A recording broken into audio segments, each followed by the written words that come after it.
Gustavo, ¿qué es la ley penal empresaria que rige desde el 1 de marzo?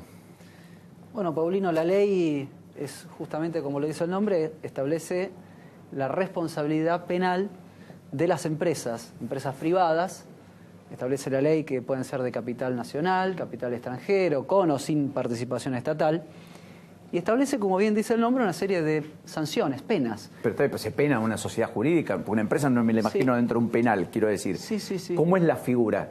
Es decir, las penas no es, por supuesto, la de prisión, porque no es una conducta que comete una persona física. Correcto. Es decir, las penas, que son bastante duras de por sí, son, por ejemplo, una multa de 2 a 5 veces el beneficio que obtuvo la persona jurídica con ese delito.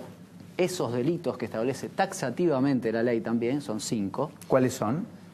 En una revisión más o menos rápida. Por ejemplo, cohecho es el más importante, balances, falso delito agravado. O sea, cuando uno hace un balance dibujado, claro, entre comillas, exactamente, donde pagan menos impuestos, si debió haber pagado 100.000 y lo que no le pagó a la AFIP era ese monto, la multa puede ser de 2 a 5 veces ese valor, o sea, de 200 a 500.000 pesos. Sí, estás bien encaminado. Yo creo que el delito de balance falso, en este caso, está relacionado justamente con el primero de los delitos, que es el cohecho. Es decir, se efectúa el balance falso justamente para esconder el dinero que salió por cohecho hacia un funcionario público. Es decir, la presentación de ese balance para esconder el otro delito. Esta es lo que el legislador quiso plasmar en la ley. Exactamente. Ahora, es muy importante, porque siempre decimos el funcionario y ponemos el foco en el funcionario. Sí. Ahora, está el chancho y está quien le da de comer. Sí. Y efectivamente, empresarios vemos pocos. De hecho, el único, Lascurain, que estuvo preso, rápidamente salió y pagó 60, o sea, tiene una multa, un embargo de 60 millones de pesos y pagó una suculenta suma para quedar en libertad. Sí. Todo esto en la causa Río Turbio, donde está el propio intendente preso hoy todavía con prisión preventiva. Sí. Entonces la pregunta que te hago es, ¿imaginás empresarios que puedan a partir de esta ley tener una pena mayor a la que encuentran hoy?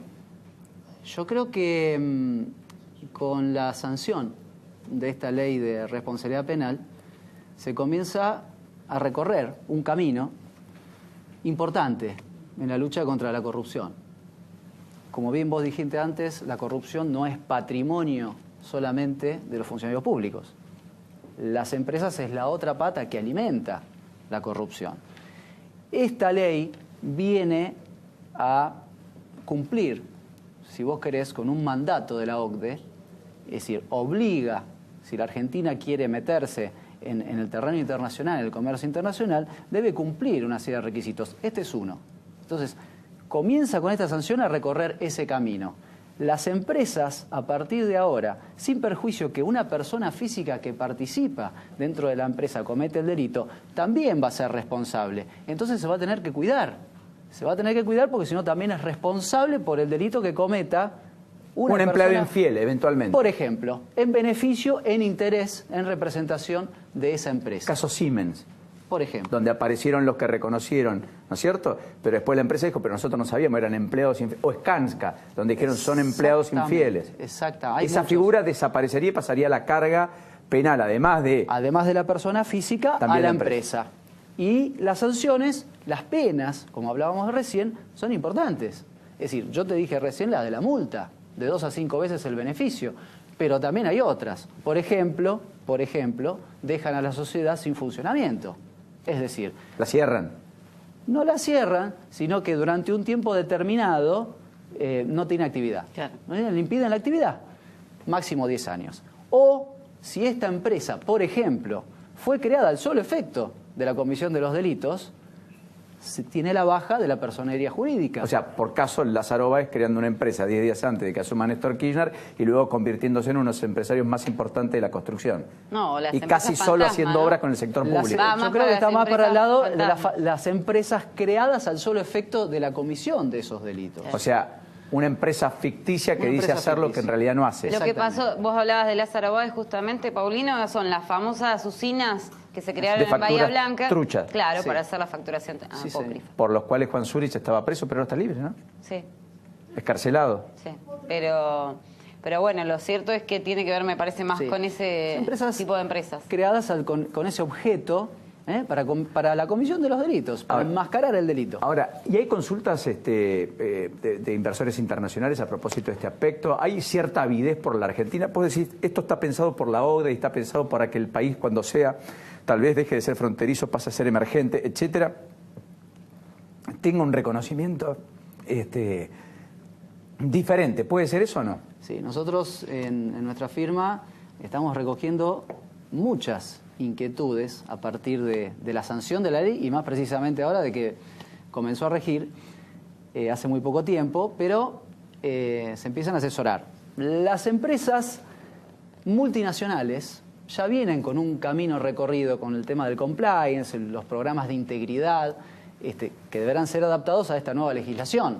Nosotros particularmente, esta ley fue muy discutida en la firma que integro y nosotros estamos sugiriendo, recomendando en estos casos que en los programas de integridad, que no hablamos de los programas de integridad, sino que es una especie de solución para la empresa, es decir, como está la pena, la sanción, hay soluciones, la ley trae soluciones. El programa de integridad es una solución, es una serie de requisitos, de procesos internos que debe cumplir la empresa para que, si se comete un delito, la empresa diga, yo cumplí con todos estos procedimientos, intenté que no se produzca y se produjo igual. O sea, tratar de demostrar que fue una excepción y no una regla, ni fue un mandato de la propia compañía a sus propios empleados. Exactamente. Y que el hilo se corte eventualmente por lo más delgado que sería el empleado, que es lo que ocurre hoy, digamos. Exactamente. Nosotros estamos proponiendo, sugiriendo no solamente que haya un director de cumplimiento de esas normas internas, sino que aparte de ese director interno haya un director externo. ¿Por qué? Que es el que tiene que mirar lo que pasa puertas adentro, desde afuera. Exactamente. ¿Por qué? Porque ese director interno de cumplimiento, de compliance, es permeable a las presiones de la misma empresa. Es decir, está dentro de la misma empresa. Las empresas vienen generando estos directores de cumplimiento, de compliance, pero están dentro de la misma empresa. Tienen que cumplir, tienen ese requisito que cumplir, pero nosotros estamos proponiendo que sea aparte supervisado por un director externo. Y así viene del mandato de la OCDE, por más que la ley no lo haya receptado totalmente. El director debe ser externo por este tipo de compromiso que pueden tener el departamento de compliance interno. Eso es una de las recomendaciones. Gracias, Gustavo.